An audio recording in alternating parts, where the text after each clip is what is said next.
1절부터 13절까지의 말씀을 이제 봉독합니다. 하나님의 말씀을 경청하십시오.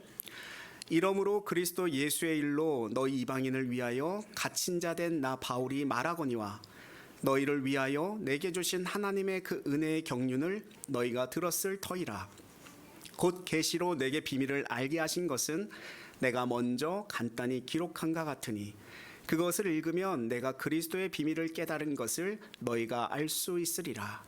이제 그의 거룩한 사도들과 선지자들에게 성령으로 나타내신 것 같이 다른 세대에서는 사람의 아들들에게 알리지 아니하셨으니 이는 이방인들이 복음으로 말미암아 그리스도 예수 안에서 함께 상속자가 되고 함께 지체가 되고 함께 약속에 참여하는 자가 됨이라. 이 복음을 위하여 그의 능력이 역사하시는 대로 내게 주신 하나님의 은혜의 선물을 따라 내가 일꾼이 되었노라.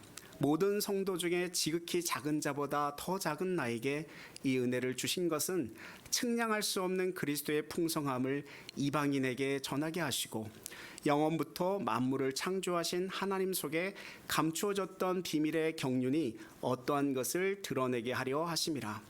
이는 이제 교회로 말미암아 하늘에 있는 통치자들과 권세자들에게 하나님의 각종 지혜를 알게 하려 하심이니 곧 영원부터 우리 주 그리스도 예수 안에서 예정하신 뜻대로 하신 것이라.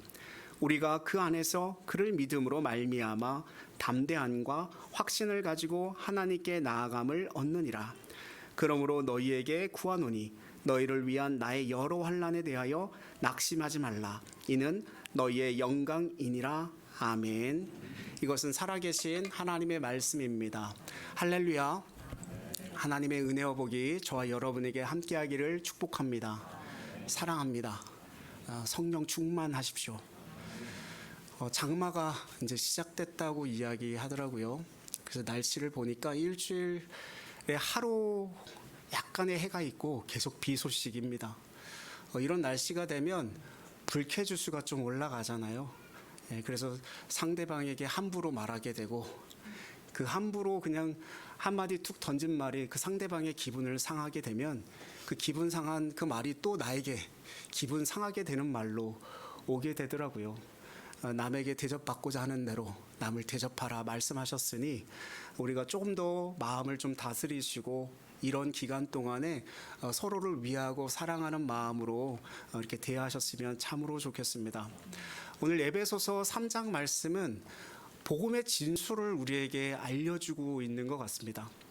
에베소서 1장, 2장을 통해서 사도 바울은 우리가 하늘의 신령한 복을 받은 사람들이다 라고 말씀을 전했어요. 그 신령한 복을 받아서 하나님의 선택과 예정 가운데 하나님의 거룩한 자녀가 되었음을 선포합니다. 그리고 그리스도의 몸된 지체가 되었고 하나님의 기억을 약속으로 보증받아서 성령님의 인도하심을 따라 살아가는 성도가 되었습니다 라고 선포했어요. 에베소 교인들은 이 부르심에 받은 은혜를 따라서 유대인이나 이방인이나 할 것 없이 한 성령 안에서 하나 되어 그리스도의 몸된 교회를 이루어가는 그런 사람들이었습니다. 그게 사도 바울이 에베소 교회 교인들에게 편지로 전해준 말씀이에요. 근데 이렇게 하나님의 은혜를 잘 설명하던 바울이 갑자기 자신의 처지에 대해서 말을 하고 있습니다. 그 이유가 오늘 본문 13절에 나와 있어요. 같이 한번 읽겠습니다. 13절입니다. 그러므로 너희에게 구하노니 너희를 위한 나의 여러 환난에 대하여 낙심하지 말라. 이는 너희의 영광이니라. 아멘. 오늘 본문 1절 말씀에 보면 예수님으로 인하여서 갇힌 자 되었다라고 얘기하거든요. 이방인에게 복음을 전하다가 갇힌 자 되었다라고 말하는데 실제로 에베소서는 옥중서신에 해당하는 편지예요. 옥중서신은 무엇이냐면 감옥에서 썼다라고 해서 에베소서, 빌립보서, 골로새서, 빌레몬서를 옥중서신이라고 이야기를 하고 에베소서도 그 감옥에서 쓴 편지 중에 한 편지입니다.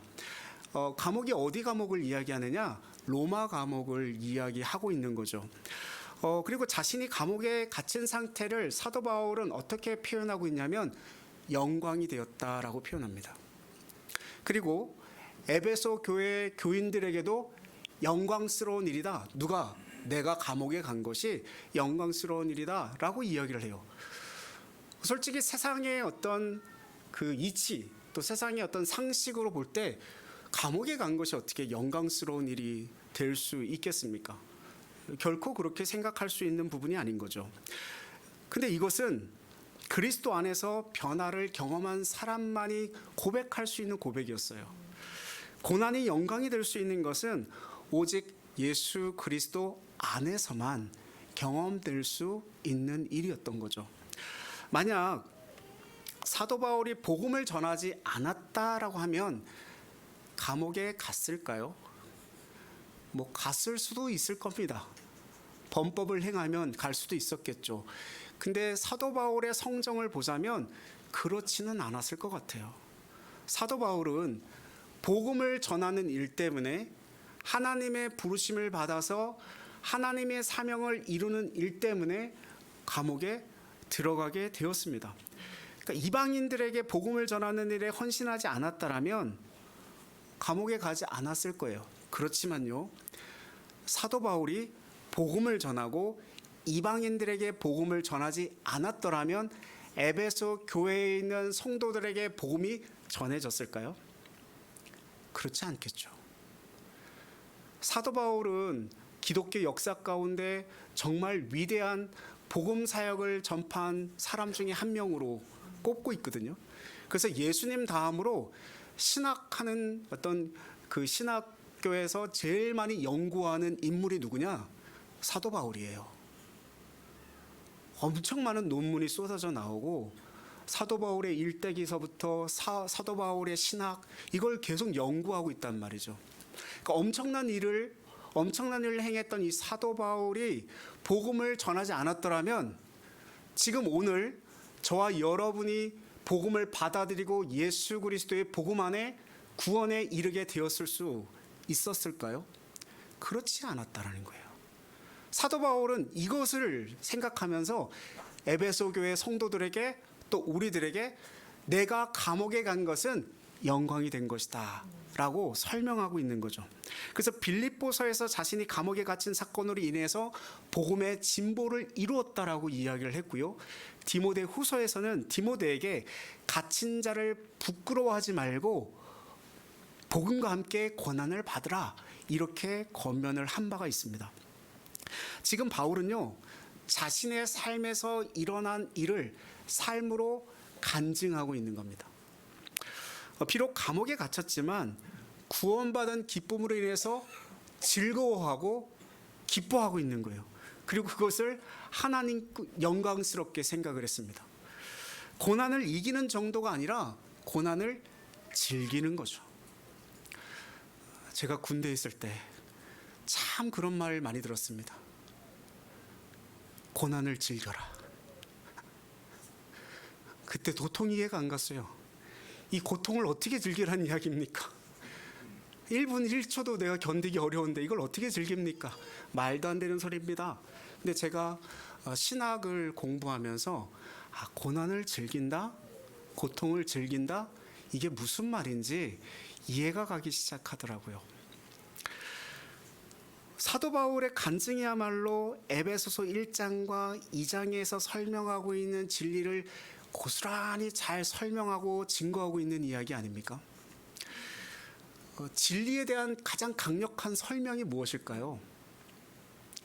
우리가 예수 그리스도의 진리를 뭘로 설명해낼 수 있을까요? 여러분, 밖에 나가서 세상에 믿지 않는 사람들에게 이것이 진리입니다. 예수 그리스도의 십자가의 죽으심과 부활하심으로 말미암아 믿는 자마다 구원에 이르는 이것이 진리입니다. 이것이 복음입니다. 얘기할 때 그 사람들이 그것을 받아들이던가요? 아니요. 말로 100번 해도 1000번 해도 10,000번 해도 그거 진리가 설명될 수 없습니다. 진리가 아주 강력하게 설명될 수 있는 유일한 방법은 무엇이냐면 살아내는 거예요. 삶으로 진리가 증명됩니다. 내가 진리를 받아들이고 예수 그리스도의 생명을 얻고 어떻게 살아가느냐에 따라서 그 진리가 온 천하에 다 다 드러나고 있는 거죠. 사도 바울은 지금 삶으로 간증으로 자기가 받아들인 예수 그리스도의 진리를 지금 설명하고 있는 겁니다. 믿음이 약한 사람은요, 사도 바울의 형편을 보고 시험에 들지 모릅니다. 하나님은 왜 사도 바울을 보호해 주지 않으시지? 어떻게 복음을 전하는 사도가 감옥에 갈 수 있는 건가? 예수 그리스도를 믿으면 만사 형통해야 되고 하는 일마다 잘 돼야 되는 거 아닌가? 예수 그리스도를 믿고 하나님께 기도하면 응답받아 내가 하는 일이, 계획하는 일이 술술술 잘 풀려야 하는 거 아닌가? 더군다나 이렇게 주와 복음을 위해 헌신했다면 마땅히 복을 더 주셔야 한다고 생각했는데 사도 바울이 감옥에 있다고 하니 낙심할 수밖에 없었던 일입니다. 사도 바울은 지금 감옥에서 에베소 성도들이 그렇게 생각할까봐, 그렇게 여길까봐 염려하고 있습니다. 그것 때문에 자신이 처한 상황은 시험 들 일이 아니라 오히려 하나님께 영광이 되는 일이다 라고 편지를 쓴 것이죠. 분명 하나님은 사도 바울을 보호해 주실 수 있는 분이십니다. 사도 바울을 감옥에서 꺼내실 수 있는 전능자 하나님이십니다. 유대인들의 마음을 순한 양으로 변화시킬 수 있는 분이 하나님이셔요. 그런데 왜 하나님은 사도 바울을 고난 가운데 그냥 내버려 두시는 걸까요? 여기에 놀라운 하나님의 뜻이 있는 거 아닙니까? 여러분, 혹여 저와 여러분의 인생 가운데 내가 생각지도 않았던, 내가 이해할 수 없고 설명할 길 없는 고난이 나에게 닥친다면 거기에 하나님의 놀라운 비밀, 놀라운 뜻이 있음을 분명히 믿으시기 바랍니다. 고난은요, 하나님의 은혜를 더욱 풍성하게 나타내는 길입니다. 때때로 하나님은 믿음의 사람들을 위기에서 구해주시기도 하지만 세상의 눈으로는 불명 실패고 고난이고 패배를 한 사람처럼 보이는데 더 좋은 부활을 주시는 경우가 더 많습니다. 세상의 관점으로 보면 실패한 사람이에요. 망한 사람이에요. 그래서 좌절한 것처럼 보이고 패배한 것처럼 보이는 고난을 통해서 하나님의 살아계심을 더욱 강력하게 증거하고 계십니다. 그렇다면 우리는 어떻게 해야 될까요? 네, 정답을 너무 잘 알고 계시겠죠. 고난 속에서도 낙심하지 말고 고난에 머무르지 말고 고난을 이기게 하시는 하나님을 찬양하고 그 은혜를 고백하며 살아가야 합니다. 사도 바울은 자신이 받은 은혜는 고난을 통해서 더욱 분명하게 나타난다는 것을 잘 가르쳐주고 있는데 2절 말씀 한번 보십시오. 같이 한번 읽습니다. 2절입니다. 너희를 위하여 내게 주신 하나님의 그 은혜의 경륜을 너희가 들었을 터이라. 아멘. 사도 바울이 고백한 것처럼 우리도 하나님의 은혜를 증거하는 청지기로 부름을 받았습니다. 그런데 때로는 하나님의 은혜를 증거하는 청지기로 부름받은 사람에게 반드시 뭐가 온다라는 거예요? 고난이 온다라는 거예요. 왜 그런지 아십니까? 그 고난을 통해서 하나님의 은혜가 얼마나 풍성한지를 증명하는 일이 청지기의 역할에 포함되어져 있기 때문에 그래요. 나를 통해서 하나님이 지금 나를 이렇게 부르시고 고난에 처하게 하신 일을 누군가에게 알리게 하는 일이 그 청지기의 역할과 사명에 포함되어져 있기 때문입니다. 3절 4절 말씀 같이 한번 읽어보겠습니다. 같이 읽습니다. 곧 계시로 내게 비밀을 알게 하신 것은 내가 먼저 간단히 기록한가 같으니 그것을 읽으면 내가 그리스도의 비밀을 깨달은 것을 너희가 알 수 있으리라. 아멘. 사도 바울은 부르심을 받았는데 어떤 사람으로 부르심을 받았느냐? 그리스도의 비밀을 계시로 깨달은 것, 그렇게 부르심을 받았어요. 그리고 그 깨달은 비밀을, 그리스도의 비밀을 전하는 사람으로 부르심을 받았단 말이에요. 하나님의 일꾼으로. 그리스도의 비밀은요, 감추어진 겁니다. 그래서 마태복음 13장 그 천국장이라고 부르는데 감추어진 밭, 밭의 보화의 비유로 천국을 설명하잖아요. 감추어진 거예요. 드러나지 않았습니다. 이 비밀이라는 이 단어가 에베소서에 꽤 많이 등장하는데, 이 비밀이라는 단어가 헬라어로 뭐라고 표현하냐면 미스테리온이라고 표현해요. 미스테리온이라고 하는 단어는 무슨 뜻이냐면 특정한 사람에게만 알려진 가치 있는 어떤 신비한 내용을 미스테리온이라고 부릅니다. 근데 우리가 미스테리온과 비슷한, 미스테리온 얘기하면 이거 헬라어인데 영어 단어가 이렇게 쭉 떠오르잖아요. 미스터리. 모든 사람들이 다 알고 있는 단어죠. 미스터리. 미스터리가 무슨 뜻입니까? 해결되지 않는 수수께끼예요. 풀리지 않는 수수께끼예요. 뭔가 사람들이 이치로, 상식으로, 지식으로 알려고 했는데 알 수 없는 내용을 미스터리라고 그래요. 뭐가 풀리면 그건 더 이상 미스터리가 아니죠. 그런데 미스테리오는 뭐냐면 일정 기간 동안은 감추어져 있지만 때가 되면 어떻게 되는 거예요? 밝혀지는 거예요. 드러나는 거예요. 그걸 미스테리온이라고 성경은 말씀합니다. 여기서 말하고 있는 비밀은 감추어져 있지만 어떻게 돼요? 때가 되면 드러나고 밝혀지는 것을 의미해요. 그러니까 공개되는 비밀입니다. 그래서 하나님은 사람들이 깨닫지 못한 비밀을 때가 되면 밝혀서 모든 사람에게 알게 하신다라고 말씀하셨어요. 근데 왜 비밀을 감추어야만 했을까요? 처음부터 공개하지 않으시고 처음부터 밝히지 아니하시고 왜 숨기셨을까요? 그 답은 간단합니다. 죄가 많기 때문에. 죄가 많다라고 하는 말은 무슨 말이냐면 알아들을 기가 없어요. 못 알아들어요. 말해도 못 알아들어요. 이거와 똑같은 이치라고 보면 됩니다. 어린 아이들에게 제가 가지고 있는 지식의 전부를 말하지 않습니다. 왜요? 말해도 몰라요. 말해도 몰라요. 이 아이의 지식이 어느 정도 성장했을 때 그때 말을 합니다. 그래야 대화가 통해요. 즉 제가 만천하에 너무 팽배해 있기 때문에 예수 그리스도의 비밀, 하나님의 비밀이 밝혀지지 않는 거예요. 이미 선포되었는데도 불구하고. 그래서 어느 때에 밝혀지느냐? 성령님의 계시, 성령님의 역사, 성령님이 우리와 동행하심을 경험해질 때 그때 그 비밀이 밝혀진다라는 거예요. 성령님이 임하셔서 지혜와 계시의 영을 부어주시지 않으면 인간은 진리를 깨닫지 못합니다.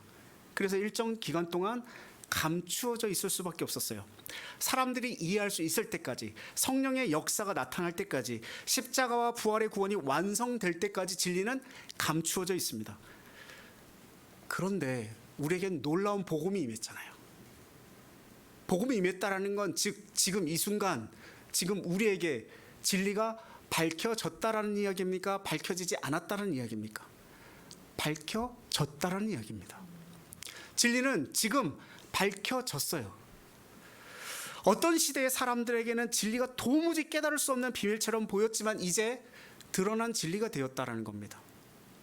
근데 여전히 아직도 그 진리를 깨닫지 못한 사람들은 존재합니다. 마태복음 13장 11절 말씀에 한번 보십시오. 같이 한번 읽어보겠습니다. 마태복음 13장 11절입니다. 이거 그냥 두십시오. 대답하여 이르시되 천국의 비밀을 아는 것이 너희에게는 허락되었으나 그들에게는 아니 되었나니. 아멘. 잘 보세요. 제자들과 바리새인들에게, 그 1세기에 있는 모든 사람들에게 예수 그리스도께서 진리를 선포하셨는데 제자들은 깨닫고 바리새인들은 깨닫지 못했어요. 예수님이 뭐라고 말씀하셨냐면 제자들에게는 깨닫는 은혜가 허락되었으나 바리새인들에게는 깨닫는 은혜가 허락되지 아니하였다라고 말씀합니다. 이 말씀은 제자들은 깨달을 수 있는 지혜와 계시의 영을 받았지만 바리새인들은 아직 받지 못한 상태에 있다는 것을 의미하는 거죠. 하지만 하나님은 바리새인들도 이 비밀을 알기를 원하셨습니다. 밑에 11장 25절 같이 한번 읽습니다. 그때에 예수께서 대답하여 이르시되 천지의 주제이신 아버지여, 이것을 지혜롭고 슬기 있는 자들에게는 숨기시고 어린아이들에게는 나타내심을 감사하나이다. 아멘. 누가 깨달아진 거라고요? 어린아이와 같은, 스스로 지혜가 있다고 생각하는 사람들에게는 이 진리는 미스테리한 비밀로 남겨져 있고, 어린아이와 같이 겸손한 사람들에게는 미스테리온, 즉 드러난 비밀이 된다는 것입니다. 제가 묻겠습니다. 저와 여러분, 하나님 나라의 비밀을 깨달은 자입니까? 그리스도의 비밀이 저와 여러분의 삶 속에, 저와 여러분의 인생 속에 밝혀 드러나 있습니까? 이게 은혜지 않습니까? 하나님께서 그 수많은 사람들에게 선포했어요. 수많은 사람들에게 알려줬어요. 근데 누구에게는 그것을 깨닫는 은혜가 임하고 누군가에게는 깨닫지 못한 은혜가 임했다는 거예요. 에베소서 1장 9절 10절 말씀 한번 보십시오. 한번 띄워봐 주시겠어요? 같이 한번 읽겠습니다. 1장 9절 10절. 1장 9절 10절. 에베소서 1장 9절 10절 같이 읽습니다. 그 뜻에 우리에게 알리신 것이요 그의 기뻐하심을 따라 그리스도 안에서 때가 찬 경륜을 위하여 예정하신 것이니 하늘에 있는 것이나 땅에 있는 것이 다 그리스도 안에서 통일되게 하려 하심이라. 아멘. 자, 때가 차면 그리스도 안에서 하늘에 있는 것들과 땅에 있는 것들을 통일시키는 것이 하나님의 비밀이래요. 그 구체적인 비밀이 어디에 나와 있냐면 오늘 본문 6절에 나와 있어요. 6절 말씀 같이 한번 읽어보겠습니다. 6절입니다. 이는 이방인들이 복음으로 말미암아 그리스도 예수 안에서 함께 상속자가 되고 함께 지체가 되고 함께 약속에 참여하는 자가 됨이라. 아멘. 자, 세 가지를 얘기하는데, 복음으로 말미암아 그리스도 안에서 함께 상속자가 되고 함께 지체가 되고 함께 약속에 참여하는 자가 됨이라, 이렇게 말합니다. 먼저 그 상속자가 된다라고 얘기했는데, 이것은 복의 상속자를 말하는 겁니다. 하나님으로부터 그 어떤 복도 받을 수 없었던 우리가 복음을 받아들임으로 말미암아 예수 그리스도 안에서 이 복의 상속자가 되었다라는 거예요. 믿으십니까? 하나님께서 예수 그리스도를 통하여서 십자가에 죽게 하시고 우리의 죄값을 대신 치르게 하셨어요. 그리고 예수 그리스도께서 하나님의 아들이심과 우리를 위해서 대속의 죽음을 죽으셨다라고 하는 이 사실을 어떻게 해요? 믿기만 하면 구원을 얻는다라고 하는 것이 우리의 진리고 우리의 복음입니다. 그래서 하나님과 더불어 영원한 삶을 살게 하셨습니다. 그게 영생이죠. 이 복음을 받아들이고 예수 그리스도를 믿게 되면 하나님께서 믿음의 조상 아브라함에게 약속하셨던 모든 복을 지금 이 순간 우리의 삶 속에 영원토록 누리게 하셨다라고 말씀하십니다. 이 복음은 누구에게나 주어진 거예요. 유대인에게나 이방인에게나. 두 번째로 함께 지체가 된다라고 말을 하는데, 이 지체는 예수 그리스도의 지체를 말하고 있습니다. 우리가 그리스도를 머리로 하는 한 몸의 지체들이 다 되었다라는 거예요. 예수 그리스도를 믿는 이들은 모두가 그의 형제가 되고 예수님의 형제가 되고, 예수님의 형제가 된 우리들은 또 그 안에서 한 형제 자매가 된다는 것입니다. 믿어지십니까? 옆에 사람 한번 봐보십시오. 형제 자매임을 믿으십니까? 우리 모두가 한 형제 자매입니다. 모두가 하나님의 자녀가 된 거죠. 그게 뭐예요? 우리가 말하는 교회입니다. 우리가 교회 얘기하는데, 교회는 건물이 아니라 예수 그리스도 안에서 그의 형제가 된 사람들이 한 형제 자매가 된 것, 그게 교회예요. 그게 하나님의 나라입니다. 우리는 하나님의 아들의 형제 자매로서 그가 누리는 모든 권리와 행복을 함께 누리게 되는 것입니다. 이것도 유대인에게나 이방인에게나 다 주어진 것입니다. 마지막으로 약속에 참여하는 자가 됐다. 이 약속은 사도 바울이 에베소서 1장 13절에 언급한 약속의 성령을 가리키는 것으로 보아야 할 것인데, 우리 가운데 임재하시는 성령님은요, 하나님의 임재를 나타내시는 것이고, 성령의 역사는 하나님의 그 약속의 축소판 일, 눈에 보이지 않는 하나님을 우리의 삶 속에 증거하시고 보여주시기 위해 성령님은 우리가 함께 하시고 우리에게 보내신 것이죠. 그래서 성령님은요, 우리를 예수 그리스도에게로 늘 인도하십니다. 우리로 하여금 예수 그리스도를 알게 하시고, 예수 그리스도를 믿게 하시고, 예수 그리스도의 말씀과 가르침을 깨달아 알게 하시고, 그의 뜻대로 우리 자신을 부인하고 우리 각자의 십자가를 지고 예수님이 따르라 하셨던 그 길을 따라가도록 인도해 가십니다. 그게 성령님이 하시는 일이에요. 육체의 소욕을 따르지 않고 영생의 길을 취하게 하시는 이도 성령님이십니다. 의로운 삶, 거룩한 삶, 열매를 풍성히 맺게 해주시는 이도 성령님이십니다. 복음을 받아들이고 예수 그리스도를 믿는 이들은 이 성령의 역사에 참여하게 되는 건데, 이것 또한도 유대인이나 이방인이나 다 할 것 없이 다 그렇게 된다라는 거예요. 이렇게 이방인들이 함께 상속자가 되고 함께 지체가 되고 함께 약속에 참여하는 자가 되는 것, 이 모두가 복음으로 말미암아 예수 그리스도 안에서 이루어지는 일들이라는 거예요. 그리스도 안에서 서로 어느 누구도 분리될 수 없어요. 유대인이나 이방인이나. 근데 그때 당시에 교회는 분리시켰단 말입니다. 유대인들이 이방인들을 따돌렸어요. 이방인들이 유대인들을 따돌렸어요. 어쩌면 오늘날 교회 안에도 그런 무리들이 있을지 모릅니다. 우리는 이런 집단이니까 당신들은 우리와 달라. 우리는 이런 집단이니까 당신들은 우리와 달라. 당신은 뭔가 좀 부족한데, 우리랑 같이 섞이는 건 좀 무리가 있지 않아? 나와 마음이 맞는 사람들, 내 마음에 합한 사람들, 그 사람들과만 함께하고 싶어하는 마음이 우리들에게도 있잖아요. 그때 당시 교회 공동체가 그와 같았어요. 사도 바울은 그리스도 안에서 그 어느 누구도 분리될 수 없다라는 거예요. 그래서 계속 뭐라고 얘기합니까? 함께 상속자가 되고, 함께 지체가 되고, 함께 약속에 참여하는 자가 된다. 그리스도인의 교제를 굉장히 중요하게 여기고 있는 거죠.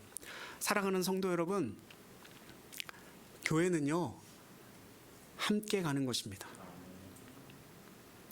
교회는 함께 성전이 되어가도록 지어져 가는 것입니다. 여기에서 어느 누구도 어떤 연약함이나 문제도 포용하지 못할 문제는 없는 겁니다. 만약 우리끼리만, 우리 건강한 사람들끼리만, 우리 문제없는 사람들끼리만, 우리 돈 있는 사람들끼리만, 많이 배운 사람들끼리만 이라고 한다면 정말 죄송하지만 그건 교회가 아닙니다. 오늘날 교회라고 선포하고 있는 수많은 교회들이 만약 그 보편적 교회를 부인하고 우리가 교회입니다, 우리 마음에 맞는 사람들만 같이 모입시다 라고 한다면 성경에서 말하고 있는 교회는 결코 아닙니다. 살아오면서 교회에 참 많은 실망을 하셨을 것 같습니다. 먼저 목회자로서 죄송하다라는 말씀을 먼저 드리고 싶습니다. 만약 난 살아오면서 교회에 실망을 한 번도 경험해 본 적이 없어 라고 하는 분이 계시다면 참 은혜가 충만하신 분이라고 생각이 듭니다. 교회의 어떤 시스템에 실망하고, 성도들에게 실망하고, 목회자에게 실망하고 실족하죠. 그래서 그래도 버티고 견뎌보려고 기도하고 뭐 별수를 다 썼는데도 안 돼서 교회를 옮겨봅니다. 근데 그 교회도 똑같아요. 뭐 다를 게 있겠습니까? 뭐 저희 예안교회라고 뭐 잘 다를 게 있겠습니까? 어쩔 도리가 없어요. 여기서는 내가 뭐 좀 잘해봐야지 라고 생각했는데도 불구하고 여전히 나의 삶이 변하지 않았어요. 내 생각이 변하지 않았어요. 내 마음이 변하지 않았어요. 내 신앙이 변하지 않았어요. 그러니 거기에 겪은 문제가 시간이 조금 지나면 또 경험하게 되어집니다. 어쩌면 이 교회가 마지막 교회다 생각하시는 분들도 계실 것이고, 이 교회 아니면 갈 교회가 없나 생각하시는 분도 있을 수 있습니다. 한편으로는 교회 기대를 완전히 저버리고, 에이, 교회가 뭐 특별한 게 있겠어? 다 똑같지. 뭐 실망할 것도 없고 화날 이유도 없는 거지. 그렇게 생각하고 그냥 교회를 다니시는 분들도 있을 수 있습니다. 물론 이곳에 직장의 문제로, 장소의 이동으로, 여러 가지 문제로 교회를 옮기신 분들도 있을 수 있습니다. 또한 아무 생각 없이 그냥 교회를 오시는 분들도 있습니다. 처음 신앙을 가지고 예배를 드리시는 분들도 계시고요. 그리고 정말 귀한 신앙과 믿음으로 하나님을 찬양하고 예배하는 마음으로 교회에 오시는 분들도 계십니다. 뭐 이유에 어찌되었든 우리가 교회라고 성경이 말씀하신다면 여기에 앉아있는 우리는 함께 가는 겁니다. 그게 교회입니다. 그 누구 예외 없이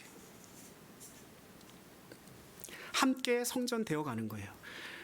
그래서 성경은 우리를 뭐라고 얘기하냐면 에베소서 2장 11절에 이렇게 말씀하고 있어요. 같이 한번 읽겠습니다. 2장 11절입니다.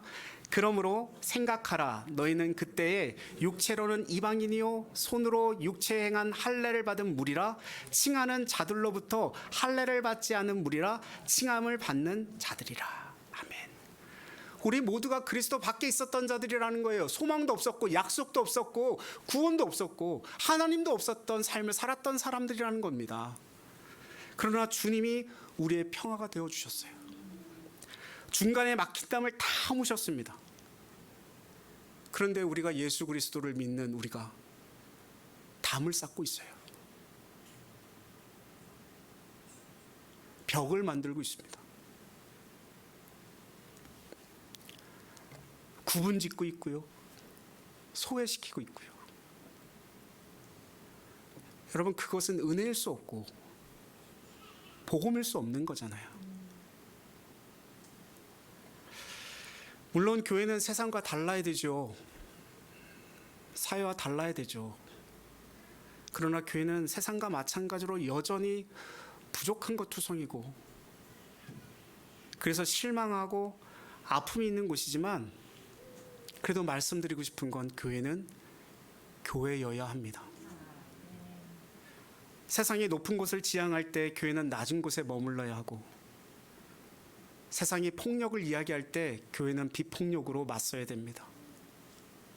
세상이 복수를 이야기할 때 우리도 복수합시다가 아니고 용서와 사랑으로 실천해야 됩니다.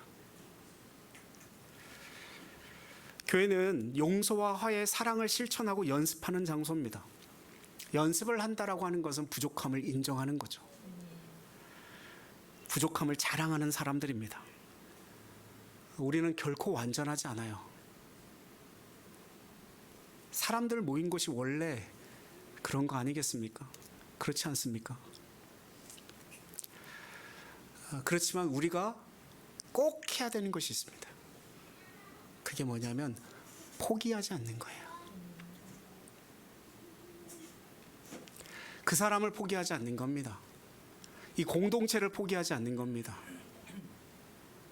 부족함을 인정하고 하나님의 뜻을 향해 함께 걸어가야 됩니다. 이게 정말 오래 걸립니다. 그리고 저는 이게 오래 걸려야 된다고 생각합니다. 사람은 원래 하루아침에 변하지 않고 며칠 만에 성숙할 수 없죠. 우리가 모두 지극히 작은 자보다 더 작은 자임을 인정하길 바랍니다.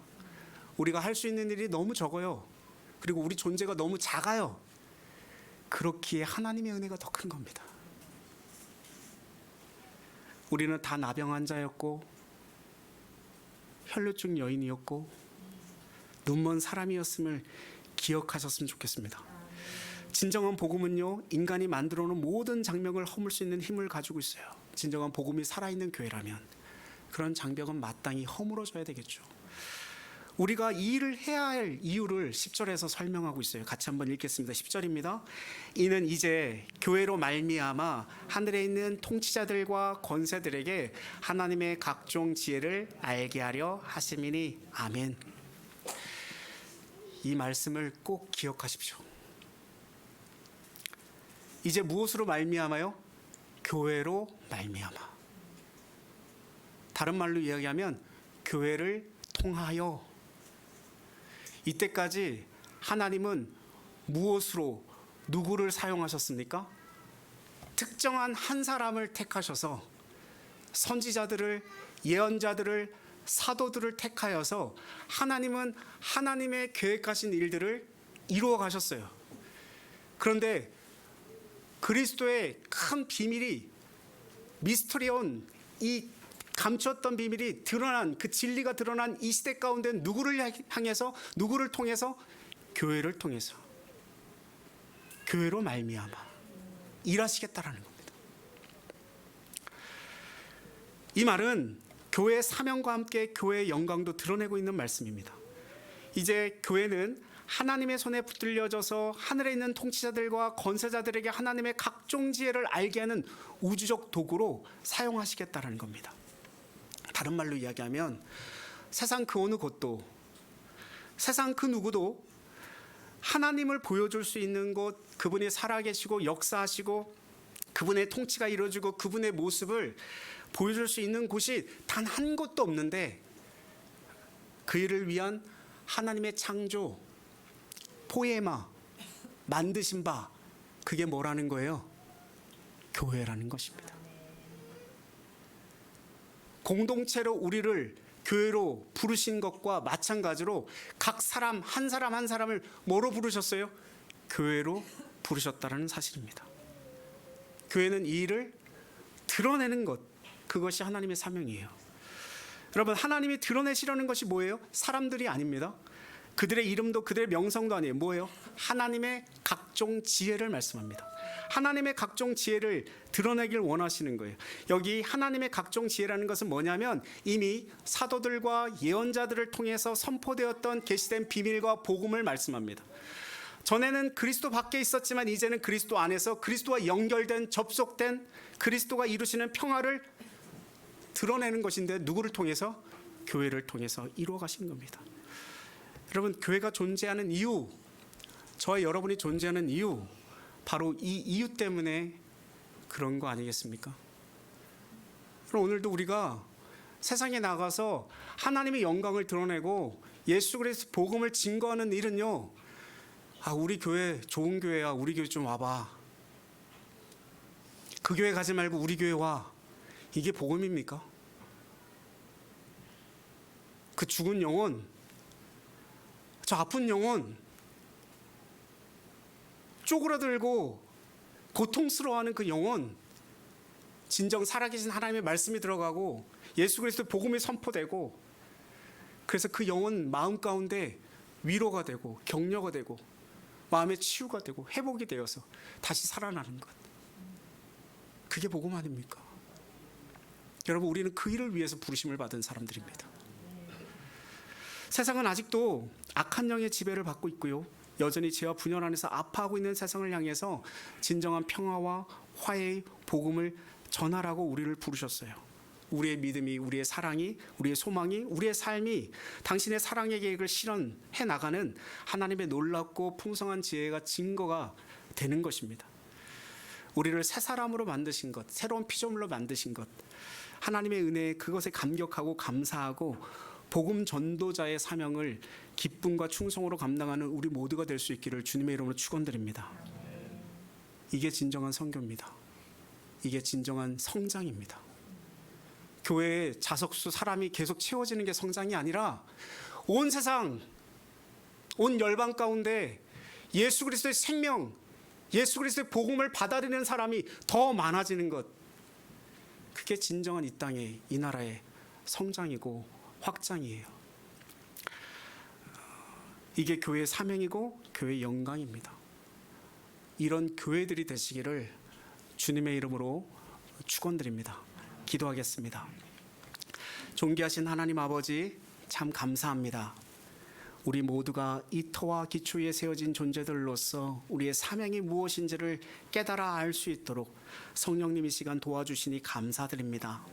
여전히 분열과 아픔과 어려움 가운데 있는 사람들에게 주님, 우리에게 오셔서 그리스도의 평화를, 그리스도의 소망을, 그 구원을, 복음을 전할 수 있도록 저희 모두와 함께하여 주시기를 기도합니다.